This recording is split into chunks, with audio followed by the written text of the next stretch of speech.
Hello everyone, आज चाहिँ म तपाईहरुलाई मैले रोज बनाएको छु नि त, सानो बटे रोज हैन। अब यसलाई चाहिँ म हेयर ब्यान्ड बनाइदिउँ भनेको नि त नानीहरुको लागि हैन। अन्त यो रोज चाहिँ मैले कसरी बनाएँ भनेर चाहिँ मैले भिडियो बनाउनु पाइन। अन्त अब म चाहिँ यसलाई चाहिँ हेयर ब्यान्ड बनाउँछु। यो चाहिँ मेरो पास चाहिँ यो एउटा छ। अब यसलाई चाहिँ म हेयर ब्यान्ड बनाएर देखाउँछु। यसको लागि चाहिँ के पनि चाहिँदैन, खाली यसलाई यहाँबाट साइडबाट यसरी हाल्यो। कस्तो इजी छ हैन, यो रोज बनाउनु त इजी सकिहाल्छ जसले पनि। अन्त त्यसलाई यहाँ साइडबाट यसो गरेर हालेर यहाँसम्म ल्यायो, बस भयो। कस्तो राम्रो भयो हेर्नुहोस् त।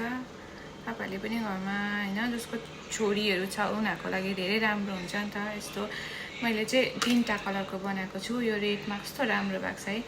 अन्त व्हाइटमा पनि बनाएको छु। जस्तो हामीलाई त यस्तो लाउनु राम्रो देख्छ। हामी ठुलोहरूलाई त राम्रो देख्दैन, नानीहरूलाई चाहिँ राम्रो देख्छ। अन्त मैले चाहिँ तीनटा कलरको बनाएको है। कस्तो भएछ भनिदिनुहोस् ल। मलाई त पुरा मन पर्यो। तपाईहरुलाई पनि मन पर्यो भने बनाएर नानीहरूलाई लगाइदिनुहोस् होला। बाइ।